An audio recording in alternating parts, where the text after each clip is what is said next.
সমগ্র বরাক উপত্যকা সহ বিভিন্ন এলাকার গুরুত্বপূর্ণ খবরের মধ্যে স্বাগতম। আজ হলো 5 জুলাই 20 আষাঢ় রবিবার। আজকের প্রথম খবরটি হলো অসমের মুখ্যমন্ত্রী ডক্টর হিমন্ত বিশ্ব শর্মার মন্তব্য। অসম রাজ্যে সাধারণ জনগণের জন্য বিজেপি সরকার জনস্বার্থের খুবই ভালো কাজ করছে। নিম্ন ও মধ্যবিত্ত পরিবারে মাসে প্রায় 5,000 টাকা সরকারি প্রকল্পের অনুদান বিজেপি সরকার দিচ্ছে। তিনি জানিয়েছেন, যদি সাধারণ পরিবারে মাসে 5,500 বা 5,000 টাকা দেওয়া হয় সরকারের পক্ষ থেকে, তাহলে এ পরিবার একটু স্বাবলম্বী হতে পারে।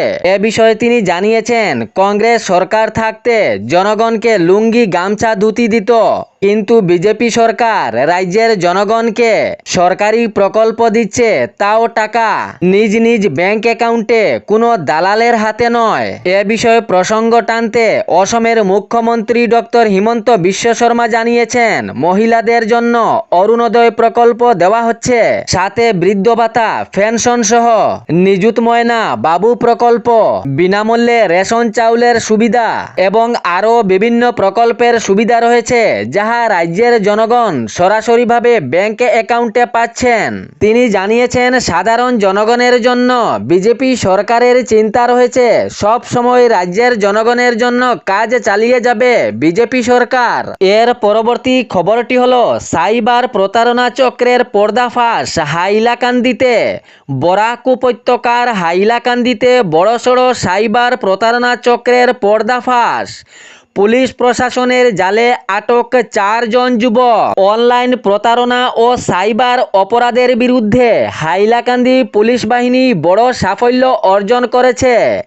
একটি সংঘবদ্ধ চক্রের বিরুদ্ধে অভিযান চালিয়ে সাইবার প্রতারণার সঙ্গে জড়িত 4 যুবক আটক করেছে হাইলাকান্দি পুলিশ বাহিনী। পুলিশ সূত্রের খবর, ধৃতরা অনলাইন জুয়ার অ্যাপস ও সাইবার জালিয়াতির সঙ্গে জড়িত ছিল এবং আরও জানা গিয়েছে, পুলিশের প্রাথমিক তদন্তে ধৃতরা বিদেশি ভিত্তিক হ্যাকার চক্রের সঙ্গেও জড়িত রয়েছে বা যোগাযোগের বিষয়টিও পুলিশ তদন্ত চালিয়েছে। বিদেশ ভিত্তিক হ্যাকার চক্রের সঙ্গে যোগাযোগের বিষয়টিও তদন্ত চালিয়েছে হাইলাকান্দি পুলিশ বাহিনী।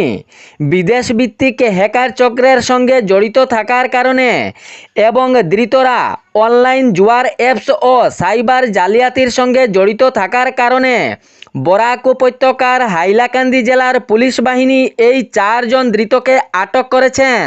সূত্রে আরও জানা গিয়েছে, সাধারণ মানুষের কাছ থেকে বিপুল পরিমাণে অর্থ হাতিয়েছে অনলাইন প্রতারণা করে এই সাইবার প্রতারকরা। হাইলাকান্দির পুলিশ বাহিনী তদন্তে নেমে 2টি গাড়ি জব্দ করেছে এই 4 যুবকের কাছ থেকে এবং একাধিক মোবাইলও বাজেয়াপ্ত করেছে পুলিশ বাহিনী। এর সাথে সাথে 4টি এটিএম কার্ডও বাজেয়াপ্ত করে। এর পাশাপাশি গুরুত্বপূর্ণ ডিজিটাল তথ্য প্রমাণও পেয়েছে পুলিশ বাহিনী। হাইলাকান্দি পুলিশ বাহিনী যে 4 ধৃতকে আটক করেছেন তাহারা হলেন জাহারুল হাসান, আবু জাহিদ, মোহাম্মদুল হাসান চৌধুরী এবং গৌরব রায় চৌধুরী। জানা গিয়েছে, এই 4 জন ধৃতকে আদালতেও পেশ করা হয়েছে, রয়েছেন পুলিশীয় হেফাজতে। এর পরবর্তী খবরটি হলো হাইলাকান্দি জেলার লালা শহরে এক ই রিক্সা চালকের সঙ্গে ঘটেছে এক অমানবিক ঘটনা। লালা শহরের মন্দিরা মার্কেটের সামনে চলিত ই রিক্সা হঠাৎ করে বন্ধ হয়ে যায়। চালক পরেশানিতে পড়ে। ই রিক্সাটি সবই ঠিকঠাক রয়েছে, কিন্তু হঠাৎ করে বন্ধ হয়ে যায়। ই রিক্সার চালক এই ঘটনার কোনো রহস্য পায়নি, হঠাৎ করে কেন চলিত ই রিক্সা বন্ধ হয়ে যায়।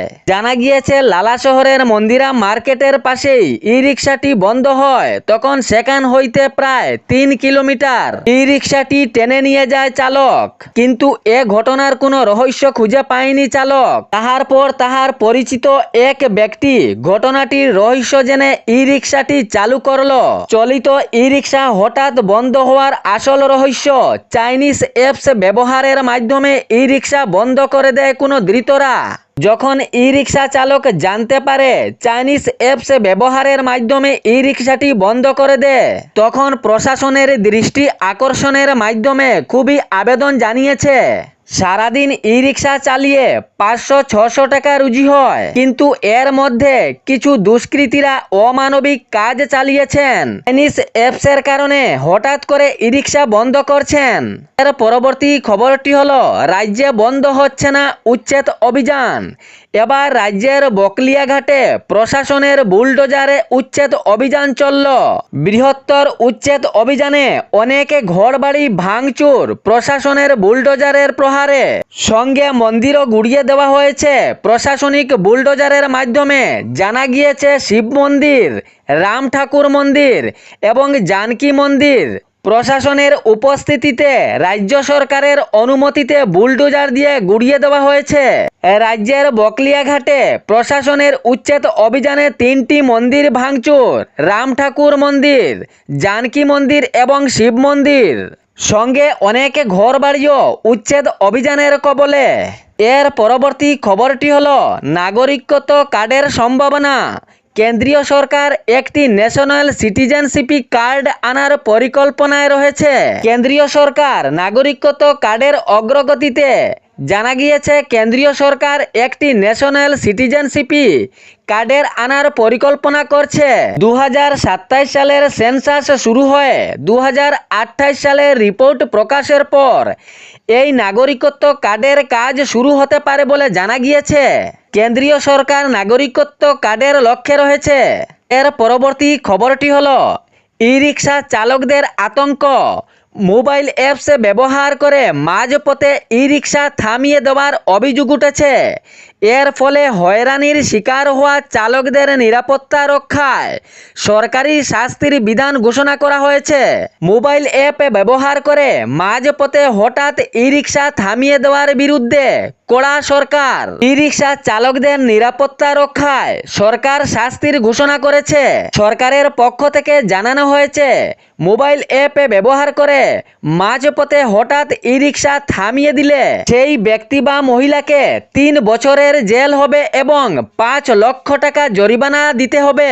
বিএটি বিএমএস মোবাইল অ্যাপসে আতঙ্ক ই রিক্সা চালক। বিএটি বিএমএস মোবাইল অ্যাপসের মাধ্যমে হঠাৎ ই রিক্সা থামিয়ে দিচ্ছে মাঝপথেই ধৃতরা। তাই এবার সরকার কড়া ঘোষণা করেছে, এর বিরুদ্ধে জরিমানা দিতে হবে এবং 3 বছরের জেল হতে হবে। এর পরবর্তী খবরটি হলো, তামিলপুরের দরঙ্গা মেলা। পুলিশ আবাসিক চত্বরে এক চাঞ্চল্যকর ঘটনা সৃষ্টি হয়েছে। নিজের সার্ভিস পিস্তল দিয়ে গুলি চালিয়ে আত্মহত্যা করলেন এক পুলিশ হাবিলদার।